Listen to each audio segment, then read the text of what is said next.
Ẹ bèrè ìbéèrè ń sìn um, wípé ogun ẹ̀jẹ̀ èyí tó jẹ́ pé orí òkè la wà lọ́wọ́lọ́wọ́ ọjọ́ méje la fẹ́ fi gba àdúrà yẹn. Èní ni day 1 on the 15 tí a bẹ̀rẹ̀ àdúrà ogun ẹ̀jẹ̀ yẹn. A rí wípé àwọn ọ̀pọ̀lọpọ̀ ènìyàn ló ń sọ́fà fún ogun ẹ̀jẹ̀ látara àwọn tí wọ́n bí wa. N tó ń pè ní ogun ẹ̀jẹ̀ òun ni pé tó jẹ́ pé látara pé ẹ̀jẹ̀ mi tan mọ́ ti tiẹ̀, òun ni mo fi ní ogun yẹn. Fún àpẹẹrẹ, tí èèyàn bá yan àyànmọ́ rere láti ọ̀run wá, tó wá jẹ́ pé ìyá tó bí, àtàrà ìyá tó ti bí ìyá rẹ̀ ti ṣẹ̀ tẹ́lẹ̀tẹ́lẹ̀, àtàrà irú ìyá bẹ́ẹ̀ ló ti jáde, tóun wá jẹ́ ẹ̀san fún òbí yẹn. Ṣẹ̀ pé ńgbà tó délé ayé látara ọlọ́kọ̀ tó wá sílé ayé, òun ló fa ogun ẹ̀jẹ̀ sínú ayé ẹ̀, òun ló dá dúró ogun àtàrà ìyá. Ṣẹ̀ pé tó wá pé kì í ṣe ìyá yẹn ló bí, ó ṣeé ṣe kó délé ayé kó rí ògo yẹn lò bó ṣe yẹ kó lò. Ṣùgbọ́n látara wípé ìyá ẹ̀ ló bí, òun náà forí kó ogun àti ara tó bí, nítorí pé ìyá tó bí tàbí bàbá tó bí òun ló dẹ́ṣẹ̀ yẹn. Tó dẹ̀ jẹ́ pé Ọlọ́run sọ pé òun ò bímọ, ṣùgbọ́n òun bí ẹ̀san, tó sì ní òun ó gbẹ̀san ìyàwó lára ọmọ. Ju gbogbo ẹ̀ wá lọ, fún ìbéèrè tẹ́ bi lọ́wọ́ mi, kò sí nǹkan tó lele bógun ṣe lè le tó. Àdúrà káwọ́ gbogbo nǹkan láyé. In fact, kò sí kódà ẹ jẹ́ á fi Jábésì ọmọ ìkọ̀sílẹ̀ ká fi ṣe àpèjúwe nínú Bíbélì, tó jẹ́ pé ọmọ ìkọ̀sílẹ̀ ni, tó jẹ́ pé ìyá Jábésì ó kọ̀ sílẹ̀ látara tó là kọjá nínú oyún. Ṣùgbọ́n ìgbà tí Jábésì pe Ọlọ́run àánú, ó ṣíjú àánú wò. Kódà kò sí bógun náà ṣe le tó. Ogun ẹ̀jẹ̀ ni o, ogun yìí kó wù kó jẹ́, ogun alájọbí ni o, ogun afàkókò ẹni, any kind of ogun, torí pé ẹni tó láyé àtọ̀run ológun lọ́lọ́run, torí pé ọba tó láyé àtọ̀run òun gangan ogun fúnra lára rẹ̀, torí pé Ọlọ́run fúnra rẹ̀ ọ̀rẹ́ ológun ni, torí pé Ọlọ́run fúnra rẹ̀ arógun gbógun mi ni Ọlọ́run. So kò sí bógun náà ṣe lè tó tí èèyàn bá gbàdúrà tó bẹ Ọlọ́run, tó dẹ̀ tọ̀ àwọn ìránṣẹ́ Ọlọ́run tí wọ́n ní istijaba tá à ń pè ní gbígbàdúrà lára.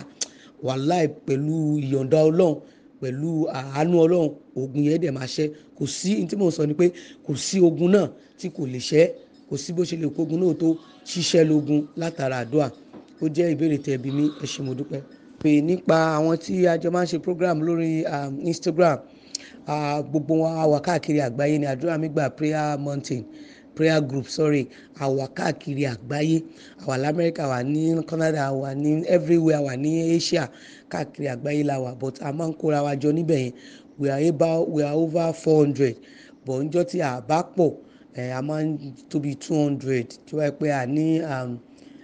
revival àbí nǹkan kan. But a máa ń kóra wa jọ ńbẹ̀ lójoojúmọ́ láti oríṣiríṣi ìlú. Àwa kan ti ríra wa rí, àwọn kan ti wá mi wá síbi tèmi náà wà yìí rí láti Amẹ́ríkà. So tèmi náà dẹ̀ ń plan láti lọ nínú ọdún yìí tí Ọlọ́run bá fún mi ní ìyọ̀ǹda. So káàkiri àgbáyé la wà. Ẹ ṣé mo dúpẹ́. Nípa èyí tẹ́ bi lọ́wọ́ mi, kádàrá àti àfọwọ́fà.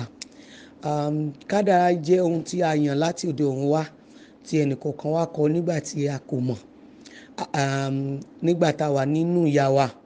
Èèyàn máa ń yan kádàrá yíyàn láti ìgbà tí èèyàn bá ti wà ní oṣù bí 4 tó kọjá, tí èèyàn wà nínú òbí èèyàn. Òun ni èèyàn ti máa ń yan kádàrá tí èèyàn fẹ́ lò nílé ayé. Àfọwọ́fà jẹ́ ìkan nínú àwọn wàhálà tí èèyàn máa ń kó sí tí èèyàn bá dé orí ilé ayé tán, tó jẹ́ wípé bóyá látara wípé èèyàn lọ ṣe kí ni, èèyàn lọ fi ọwọ́ fa jọ̀gọ̀dì fúnra lára rẹ̀. Ṣùgbọ́n ju gbogbo ẹ̀ lọ náà, lábẹ́ àfọwọ́fà nínú ìmọ̀ ìjìnlẹ̀, àfọwọ́fà náà máa wà ní ara kádàrá ni àfọwọ́fà wà, tó jẹ́ wípé ohun tí èèyàn bá fọwọ́fà nínú ìmọ̀ ìjìnlẹ̀, a fi dá wa lójú pé ó jẹ́ ohun tó jẹ́ pé ó ti wà nínú kádàrá èèyàn, wípé ẹni yìí o, tó bá tó àsìkò báyìí o, yóò fọwọ́ fa àwọn nǹkan kó ṣẹlẹ̀ sí o, àti pé sábàbí ohun tí ó fa nǹkan yẹn, òun náà nìyí. So kádàrá àti àfọwọ́fà ọ̀tọ̀ọ̀tọ̀ ni wọ́n, ṣùgbọ́n nínú kádàrá òun náà láti rí àfọwọ́fà. Téèyàn bá ní kádàrá, fún àpẹẹrẹ, téèyàn bá yẹ kádàrá nísìnyí wípé kò ní bímọ,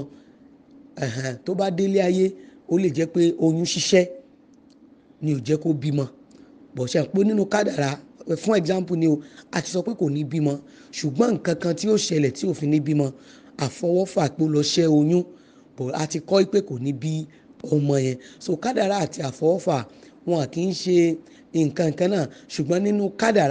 nínú kádàrá láti mú àfọwọ́fà. Ẹ ṣé mo dúpẹ́. Àrùn tó ń lọ lọ́wọ́lọ́wọ́ tó ń pè ní coronavirus mo ti sọ́nà rí lórí platform wa wípé tí Ọlọ́run bá ń bínú tó dẹ̀ fẹ́ fi bó ṣe tó hàn tàbí bó ṣe fẹ́ fi ẹ̀rù hàn ó ní bí Ọlọ́run ṣe máa ń bá oníkálukú sọ̀rọ̀. Èmi bí pé àrùn tó ń lọ lọ́wọ́ Ọlọ́run lò láti fi bá oníkálukú wa sọ̀rọ̀ ni. Ẹ rí i pé nínú pandemic yìí àwọn tó ti bẹ̀ dìde wà àwọn tó ti bẹ̀ kú wà so èmi bí pé pandemic tó ń lọ lọ́wọ́ yìí Ọlọ́run ó ń bá gbogbo wa sọ̀rọ̀ in different ways ló fi ń bá wa sọ̀rọ̀. Ẹni téèyàn kú lẹ́gbẹ̀ẹ́ for example ẹni téèyàn kú lẹ́gbẹ̀ẹ́ nínú pandemic yìí ṣe mọ̀ wípé àpòwe fún nìyẹn pé ìwọ náà lè kú lọ́la so ó dẹ́rù ba ẹlòmíì. Ohun tá a dẹ̀ ń sọ ìgbà tá à ń sọ lọ́wọ́lọ́wọ́ tó ń pè pandemic period yìí ẹlòmíì wà tó jẹ́ pé ibẹ̀ láti là á tó jẹ́ pé kò fẹ́ kí pandemic yẹn kó tán ẹlòmíì á fi táìmù yìí á fi gbé dìde ẹlòmíì á fi ìgbà yìí wọ̀nẹ̀ wípé sórí pé gbogbo owó tó ní fún àpẹẹrẹ àwọn olówó tí wọ́n lè travel tán ní private jet tí kò sí bọ́n ṣe fẹ́ travel so ọ̀tọ̀ ni òwe tọ́lọ̀ ń pa fáwọn yẹn pé pẹ̀lú gbogbo ohun tó jẹ́ pẹ̀lú gbogbo owó tó ní pẹ̀lú èèyàn tó mọ̀ ìjọ mọ̀ pé o lè má travel ṣe rí pé àwọn tó yẹ pé wọ́n máa ń sáré lọ fún medical check up ní ìlú òyìnbó yẹn nínú pandemic kì í ṣe wọn ní option wọ́n ní láti lo local doctors wọn láti treat ara wọn ní ìlú tá a ti wá. Nǹkan tí mò ń try láti sọ ni pé pandemic yìí àìsàn tó tún lọ lọ́wọ́lọ́wọ́ yìí pé Ọlọ́run tó ń bá gbogbo wa sọ̀rọ̀ different ways ló fi ń bá wa sọ̀rọ̀. Ẹ rí i pé nínú pandemic yìí sìn a fi yé wa wípé ǹjẹ́ o mọ̀ pé àrùn kan wà tó jẹ́ pé ó lè ṣe ọmọ tí ìyá ò ní fẹ́ fọwọ́ kàn tí ìyá ò ní lè súnmọ́ so yóò jẹ́ kí oníkálukú kó mọ iyì ìgbà tó ti dùn tó jẹ́ pé a lè jọ jáde ìgbà tán ní gbogbo wa ṣe lockdown everybody dúró sínú ilé mọ́mí ẹ wà ní street kẹta ò lè lọ wò wọ́n due to pandemic due to coronavirus so òwe ní kíní yẹn ló fi pa fún ẹnì kọ̀ọ̀kan wa ẹni tó fi bá wí tó pa tó fi gbẹ̀mí ẹ̀ wà ẹni tó fi là ó wà pé ǹjẹ́ o mọ̀ pé mo lè là ọ́ látara ẹ̀rù ǹjẹ́ o mọ̀ pé mo lè pa àwọn kan tí ò sẹ́ni tí ò bí mi ǹjẹ́ mọ̀ wípé mo lè là yàn láàrin ìṣẹ́jú kan ǹjẹ́ o mọ̀ wípé bó ṣe lówó tó mo lè sí ọmọlé tó ní jáde ǹjẹ́ o mọ̀ wípé bó ṣe fẹ́ràn ọmọ ẹ̀ tó àrùn kan wà tó lè ṣe ọmọ tí wọ́n ní kí ya mọ́ sùn mọ́ bẹ́ẹ̀ so ń tọ́lọ̀ ń sọ ó fi pandemic yìí ó fi sọ̀rọ̀ fún ẹnì kọ̀ọ̀kan wa ní tó gangan wa ni ibi tó bá kọ sí ọ ẹni tọ́lọ̀ ń bá sọ̀rọ̀ ọ̀rọ̀ tó ń bó ní kálukú wa sọ ó yí ẹnì kọ̀ọ̀kan tó ń sọ fún so situation yìí àìsàn tó ń lọ lọ́wọ́lọ́wọ́ yìí ẹ rí i pé àwọn kan wà tó jẹ́ pé wọn àti ẹ̀rí trace gan yí pé ìkan báyìí ló ń fa social distancing àwọn míì ò ní jáde nulẹ̀ wọn ò dẹ̀ contact kìíní yẹn ẹ̀ẹ́dẹ̀ ráwọn míì wọn á máa lọ sí shop everyday fún shopping wọn ní kó àrùn yẹn ohun tá à ń sọ ni pé ẹni tá a ní àrùn yìí ò ní pa tá a kàn fẹ́ dẹ́rùbà àrùn yẹn ò ní pa ẹni tá a dẹ̀ fẹ́ lo àrùn yìí láti pa kò ń ṣe àkọ́kọ́ àrùn tó mọ jàkálẹ̀ ayé lélẹ̀ kọ́lẹ́rà jà káàkiri ó pa àwọn tó fẹ́ pa typhoid cancer bó ṣe HIV AIDS bó ṣe máa ń wà nìyẹn so ó kàn máa ń lo láti fi ṣe caution fáwọn kan tó dẹ̀ máa ń lo láti fi bá àwọn kan wí ó dẹ̀ máa ń lo láti fi gbẹ̀mí àwọn kan so èyí tí mi rí sí ohun tó ń lọ lọ́wọ́lọ́wọ́ nìyẹn káàánú Ọlọ́run kó wà nínú ayé wa ẹ ṣé mo dúpẹ́.